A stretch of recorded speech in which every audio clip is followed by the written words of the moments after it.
We are very excited to be kicking off another year of WX3, and I am personally very excited to be doing that with this impressive panel of women up here.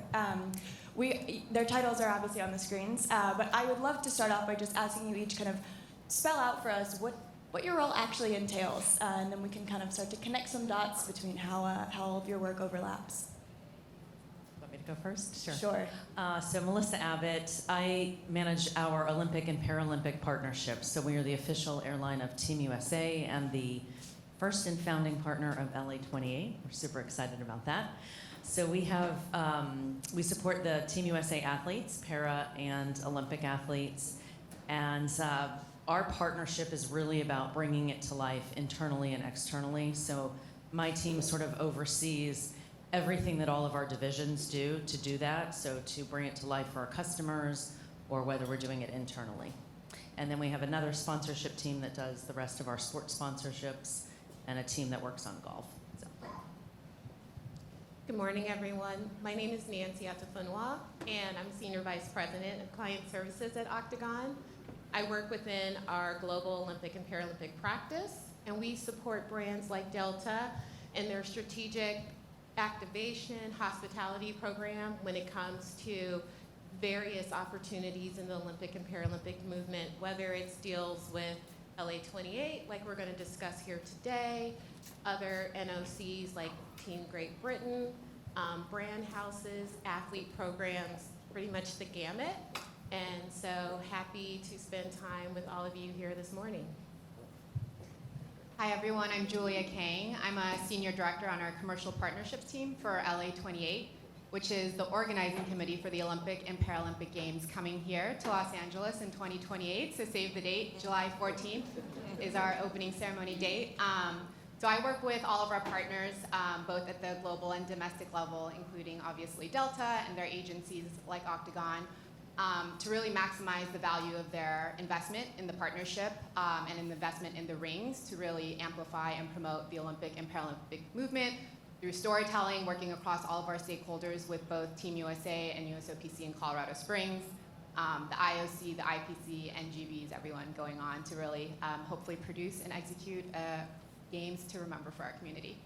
There's no shortage of stakeholders there for you guys to keep alphabet soup. Yeah. Julia, I want to come back to you.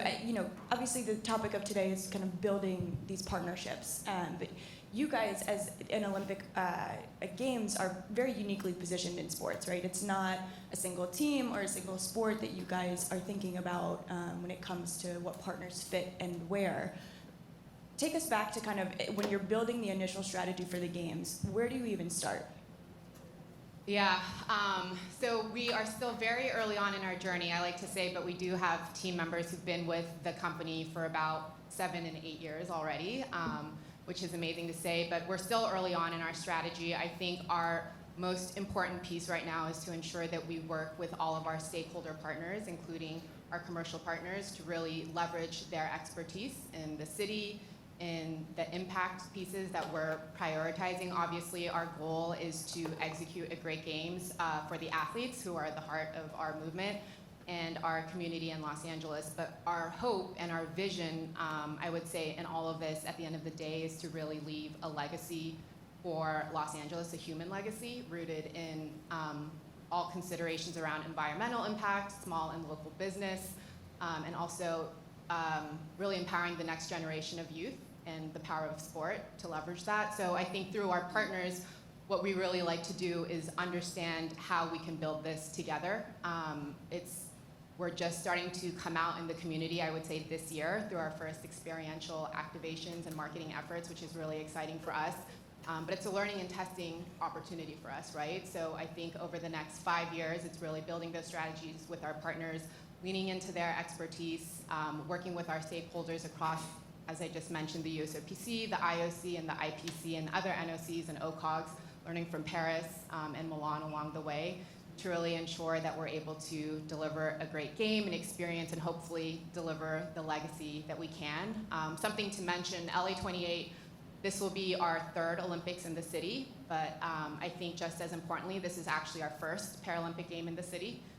So really learning what that means and what that can mean for the community with our partners who are rooted in the conversations around disability and different abilities to be able to bring it all together. So it's a lot of big goals and lofty ambitions, but I think with the collaboration with our partners and the co-creation with our partners across the movement, that's the crux of our partnership, and really being able to really lean on them and collaborating along the way as we think of new ideas, as we unlock new opportunities, and really amplify the story around the athletes.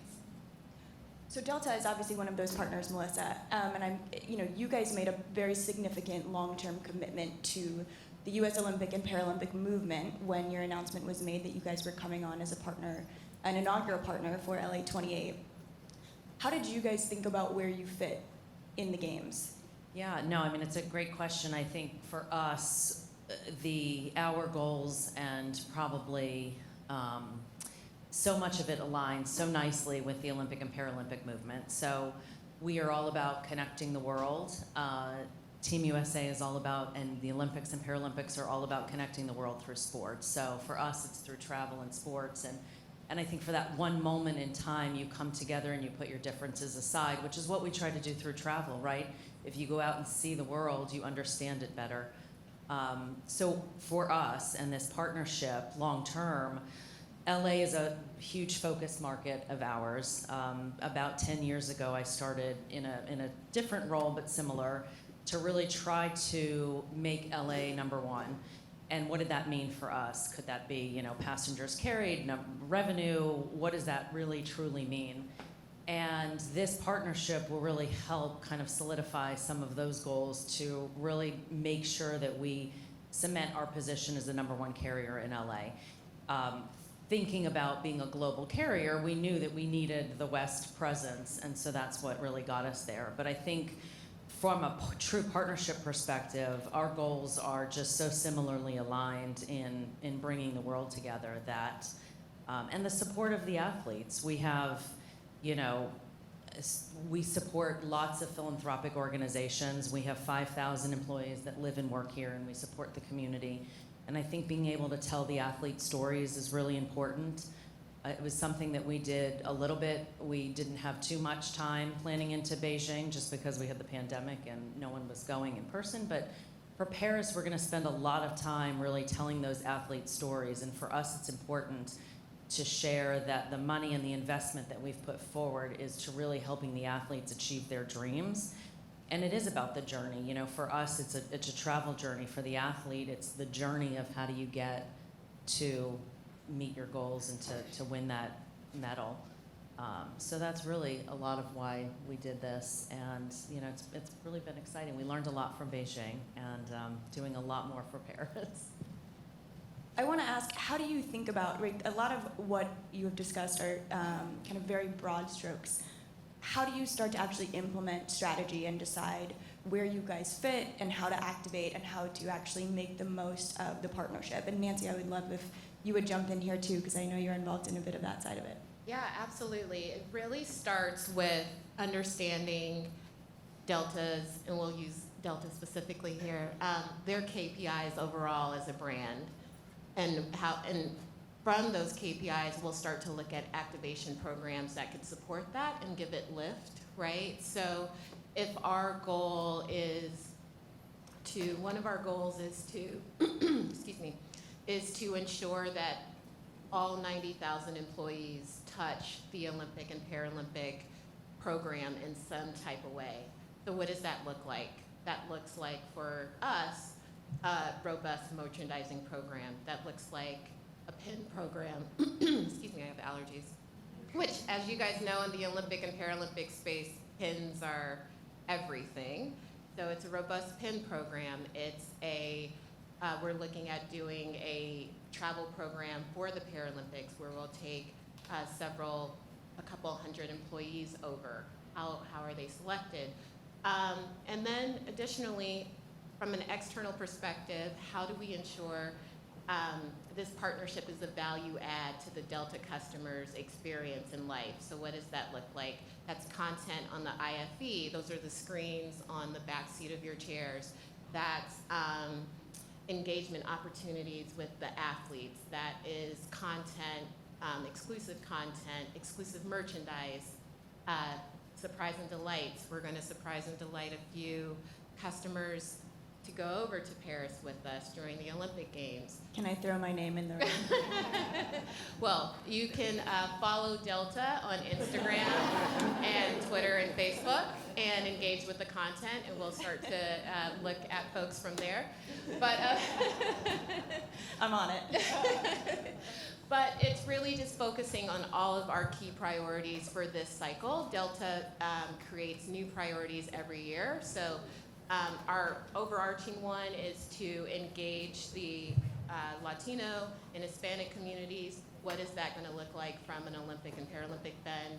That is making sure that Delta is known as not a company that flies internationally, but is an international company. So how do we use the Olympic and Paralympic movement to tell that story? It's employee first. What does that look like with the Olympic and Paralympic bend? And I think it's interesting too, because this is now the first opportunity where we've really been able to do this in a more meaningful and robust way. So for Beijing, because the world was still shut down, we took our athletes on charter flights going to Beijing, and so they all connected through Los Angeles and they came home through Salt Lake City. But it was really hard for them, for us to engage our customers and even our employees. We were in a hangar, a massive hangar, and we had 45 people that were, 60 feet away from the athletes cheering them on. And they were going on a plane and going to somewhere that they'd never been, most of them. They didn't have their family, they didn't have their friends cheering them on. So we really tried to make it special for them. But for the first time now ever, we'll be able to make those moments of surprise and delight at the gates for our customers, for the athletes, and really truly get our employees and our customers engaged in a way that we just weren't able to do for Beijing. And I think, to Nancy's point, aside from permeating the entire organization and making sure our employees really understand why we're doing this partnership and how it really supports the athletes, I think accelerating the brand through our partnership is really something that's important, getting our customers to understand, again, the why and how can they engage and how is their lives better, whether that's pre-selected, eat like an Olympian or Paralympian on board your flight, or a special cocktail in the Sky Club, spend your miles to help so-and-so athlete achieve their dreams. So we have so many ideas, and we have to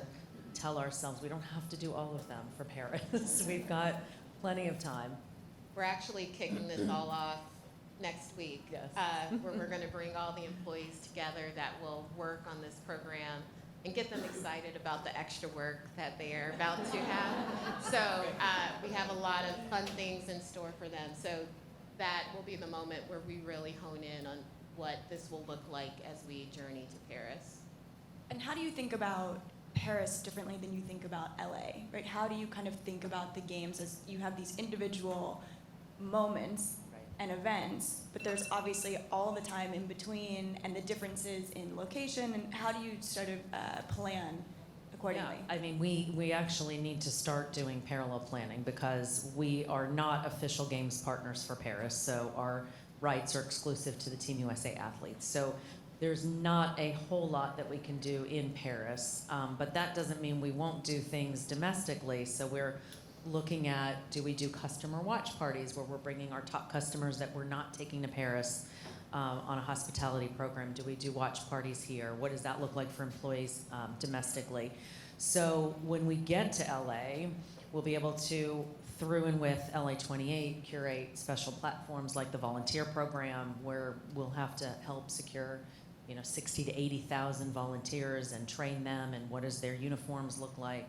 So very quickly, post Paris, we're going to need to start parallel pathing, Milan and also LA28. And so our rights will be games rights, so we'll have lots more opportunity.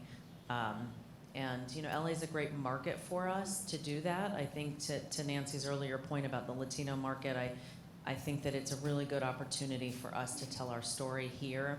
We have, this is our largest joint venture market, so most of our flights are on Delta Metal and then in conjunction with any of our joint venture partners, so Air Mexico, Alitalia, Air France, KLM. So it's a really good market for us to build and be able to start telling that story now of connection to the world. So. Well, Paris will be here soon enough, but LA, you guys obviously still have a pretty significant runway. How do you kind of stage out what your activations with your partners look like over the next 5 years? Yeah, so we're working through that strategy right now specifically for LA, but as Melissa just mentioned, we are parallel pathing, obviously, our executional plans for Paris that we're in now, along with our more strategic plans. For us, Paris is a great marketing opportunity for our partners, both in the country and then obviously here domestically as well. And there's a natural connection in the fact that we are the next game, so we will have an important handover ceremony from Paris to LA. In both markets, with the natural transition that'll no doubt involve Delta as part of that activation. But I would say for Paris, beyond being a marketing opportunity for LA, it's a really big learning opportunity for us as an OCOG, and how we'll be able to successfully execute and build upon what Paris is doing. I think the past couple of games, as Melissa's mentioned, has been tough without being able to directly engage with fans, so being able to really gather everybody. The Olympics is known as the first, or the biggest international peacetime gathering in the world, and Paralympics being third.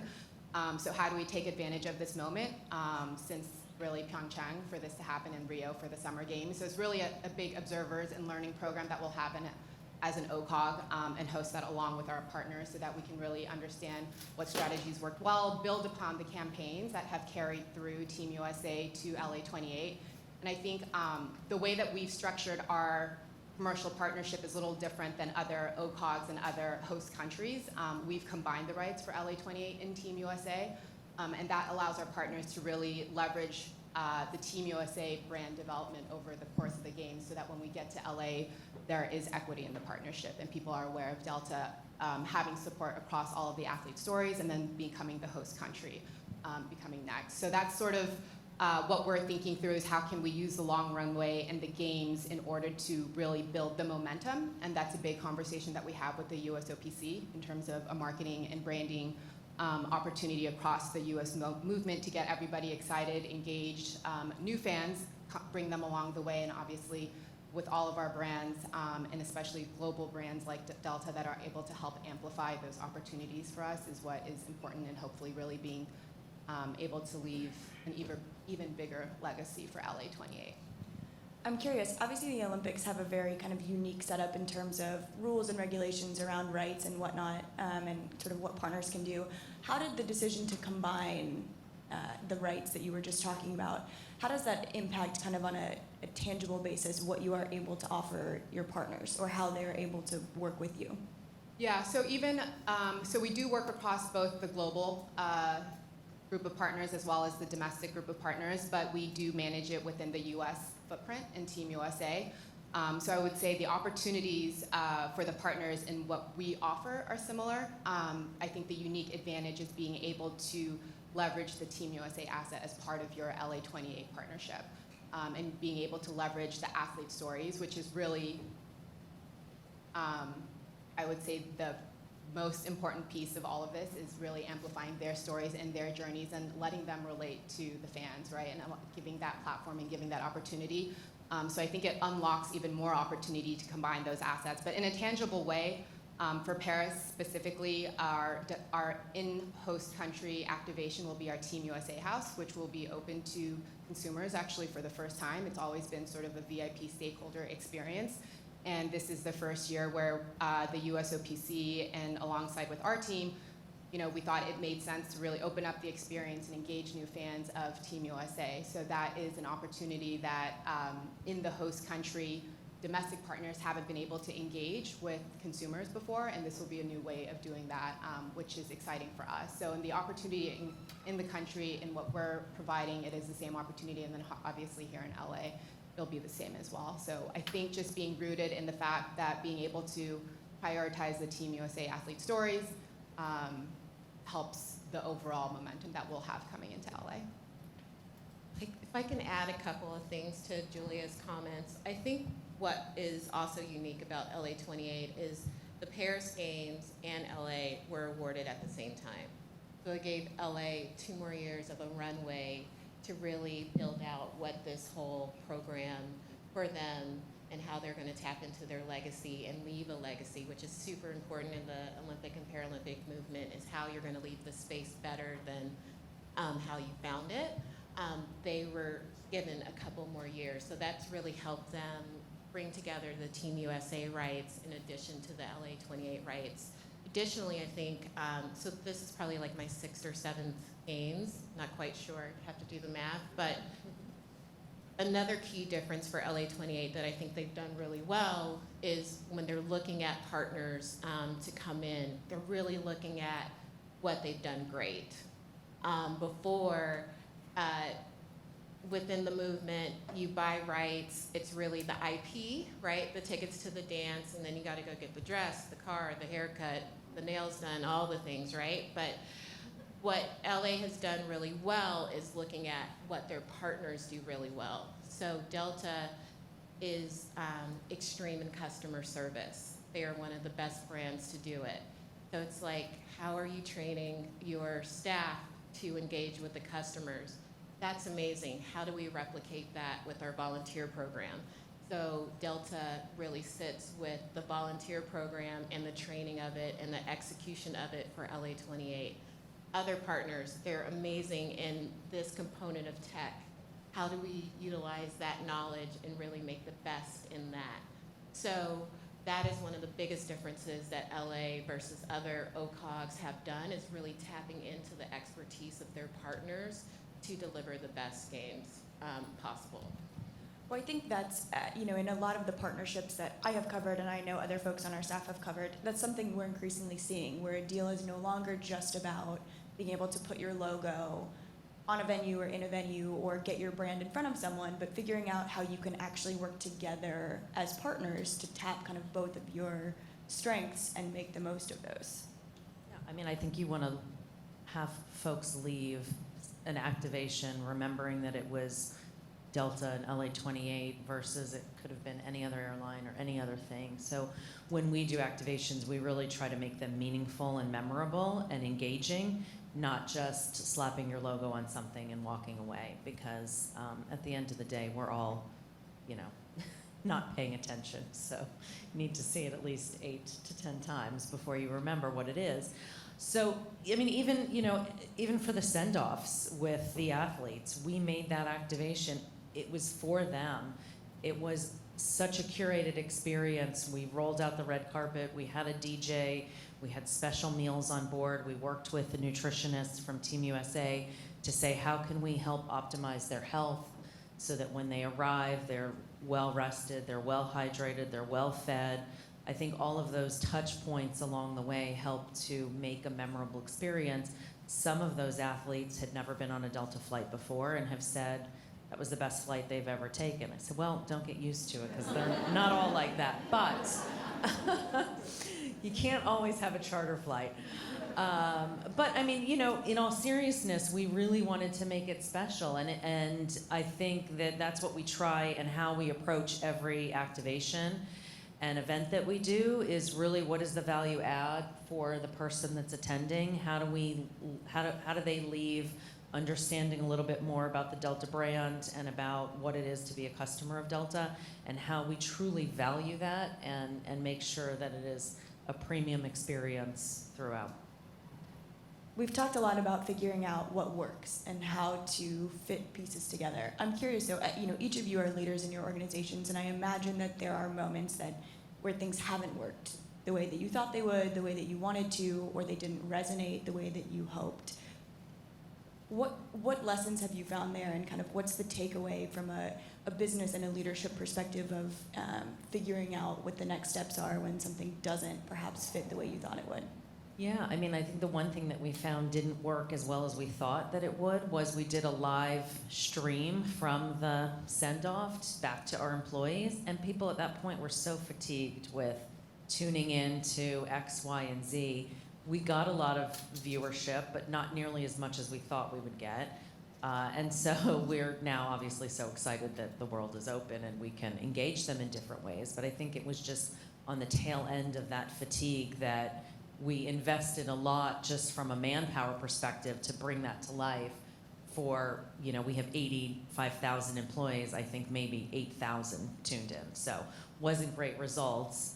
We were happy with it because we had nothing to compare it to, but it was still something that in hindsight, it's like you've invested all of this and the results are not that great. So I think going forward, what we've realized is that we're all just a very, needing to be in person and see people and engage in that way. And that's always kind of what's worked better for us. So we'll do a lot more of that versus anything that we do virtually. Yeah, I think when I look at my role within Octagon or even within this space and how we deal with situations that might have gone our way, it's super important to, one, communicate, problem solve, and determine the lessons learned from that so that we can move forward. Octagon is super amazing about reinforcing the importance of not playing the blame game, like it was your fault, We sit down, discuss what happened, how do we move forward, what are the lessons that we take away from that, and how each of us that played a role within that can grow from it. And I think that's super important, whether you're working collaboratively with others, or you're developing teammates, or you're working across, right? So, or you're managing up. It's important that you take those lessons no matter what direction you're going. And that's kind of how we work through. So we don't really see things as like something went wrong. It's like, okay, this didn't really work out the way we envisioned it. How do we tweak it for the future? What's our takeaways? And let's move on. And plus we're consultants, so we have to think like that. We can't really get stuck in the problem because we can't see. We have to be able to see super forward. Yeah, and I think for us, just to build on the lessons learned, I think the biggest example I think everyone obviously would understand is COVID, between the Tokyo and Beijing games for us in a tangible way. Games are obviously the most important time for our partnerships, and you are concerned as a partnerships person, sort of making sure all deliverables are delivered, and none of them could be delivered for Tokyo and Beijing. So it really forced us to think differently about how we could engage our partners, engage our fans, engage the athletes and their families in different ways. Tokyo and Beijing, we actually did, in partnership with NBC, host friends and family activations in Orlando and Colorado Springs for Tokyo, and then in Park City for Beijing, to be able to offer a hosting opportunity. And through that, we were actually able to work with NBC to host virtual connections with our partners, with the athletes and their friends and family who they couldn't go on and share. And we learned a lot from those experiences, and we'll build upon those and actually take those to the Paris Games. They weren't just substitute assets that we are trying to check the box on. These are lessons that we've learned, that we found success in and are going to grow and build upon, and same with the send-off example that Melissa has mentioned. So it forces you to learn and think differently and creatively, but when you have partners that are flexible and want to contribute to the solution, and our partners, we are partners with NBC, which makes the LA28 partnership a little bit unique as well, in that because we do go into our partnerships both on the media side and the property side together, the cross-platform opportunity across sponsorship and media just compounds the value that you're able to deliver for a partner.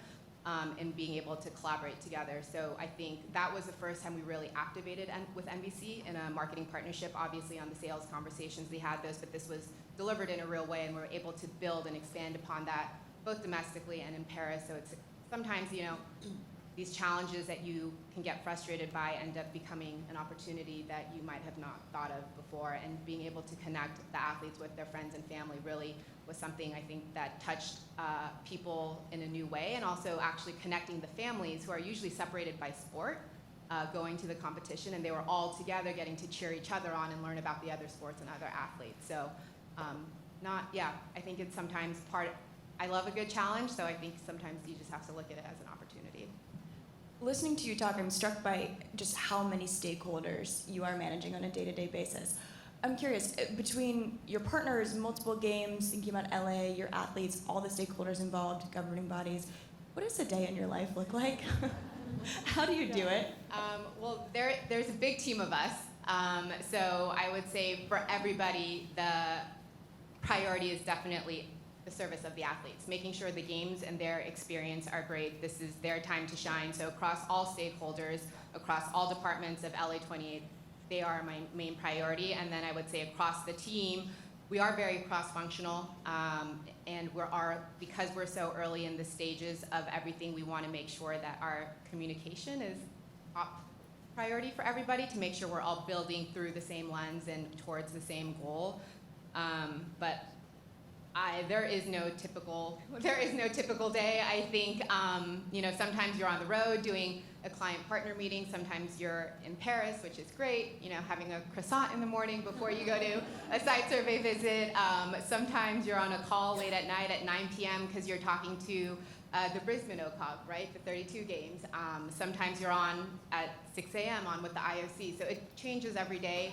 There is a team that manages all the different stakeholders. Obviously, we work with our commercial partners, but there is a different team at LA28 that works all across our marketing partners, our community partners, our government affair partners, our venue partners, and all of, obviously, the different governing bodies of sport, both on the domestic and international level.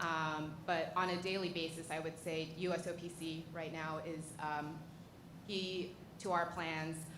And all of the different sort of movement stakeholders. So it's hard to describe a single day, but I think that's the best part of our job, is that it keeps you on your toes. You get to meet different people, you get to have different experiences, and it all leads up to this sort of moment in time that everyone can come together and work towards this thing and have a shared experience, right, for the world. Which is super exciting. I've been with the company for 2.5 years, went through 2 virtual games, so I'm excited to go in person and be able to see this come to life for Delta and all of our partners, and for the athletes to perform and compete. But yeah, there is no one typical day, but I think that's the best part of sports. I think everyone in the room would say that. Typical days are boring. Yeah. And the games are no small feat, even for a partner like Delta, when you're thinking about the length of this deal and all the activations you want to accomplish. How did you think about either building out your team or kind of delegating people to different places in this partnership to actually bring it to life most effectively? Yeah, I mean, it is a huge undertaking from a system-wide perspective, because we rely so heavily on, we have our core team, and we have our partners at Octagon, but we rely so heavily on each of the various work groups to get what they need to get done as part of all of this. So when you're thinking about even just a send-off, I know I keep using this as an example, but it's such a great example of cross-collaboration. You need the airport customer service people, you need the in-flight folks, which are the flight attendants, you need the catering team for the special meals, you need the folks at the airport for permits, you need the brand team, you need the social team, the employee engagement team, our corporate communications team from a earned media perspective, and our paid media team from a paid media, and how can we get the most out of any of these activations that we're doing. A livery reveal, we broadcast that live from the Today Show.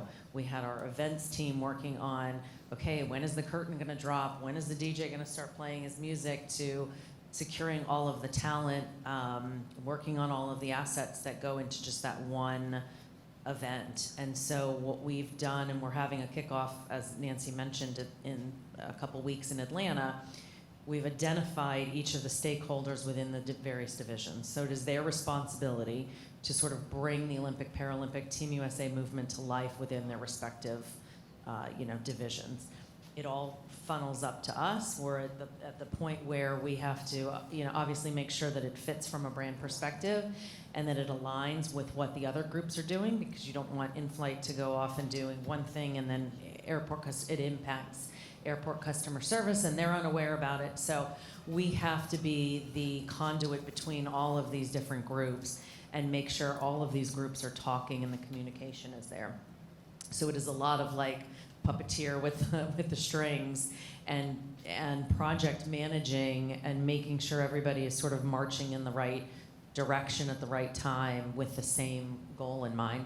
I will say that everyone internally is so excited by this partnership, probably more excited than any of the others that we've done as of recently. And so people are so excited to really be a part of this movement and their contributions to Olympicizing and Paralympicizing the organization is what we call it. So I feel like it's hard not to love the Olympics and Paralympics. yeah, it is Hard not to get hard. excited right, about it. Right, and then they rally around the athletes that we select, and so it's a departure for us because we have a sponsorship team that manages all of our sports properties. We don't typically sponsor athletes.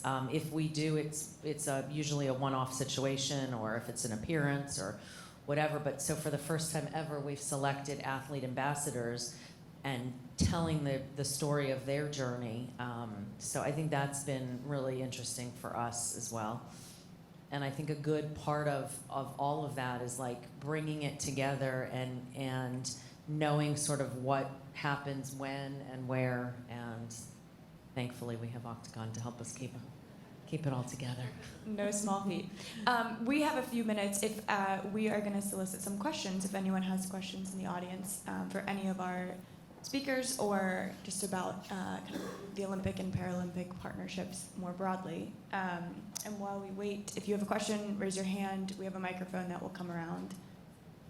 Looks like we have one up front.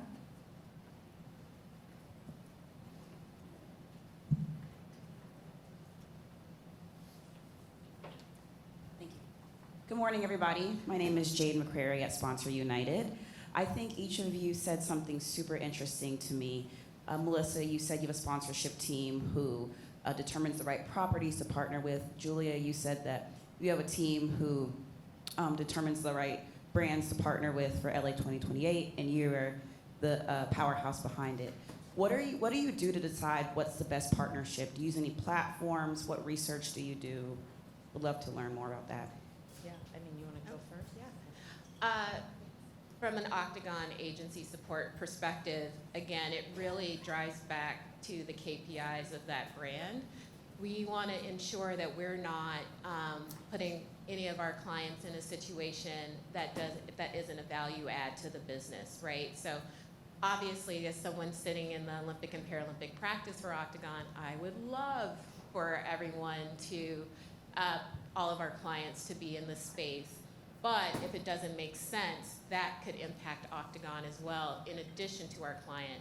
I mean, earlier this week, I really had that conversation with one of my colleagues and their clients that it just might not make the most sense at this time for them because of how they choose to show up in the sports and entertainment world, right? So that's super important for us to be truthful to our clients, to be authentic to our clients, but ultimately ensure that any relationship we're introducing to them or selecting for them is really driving those KPIs and their brand forward.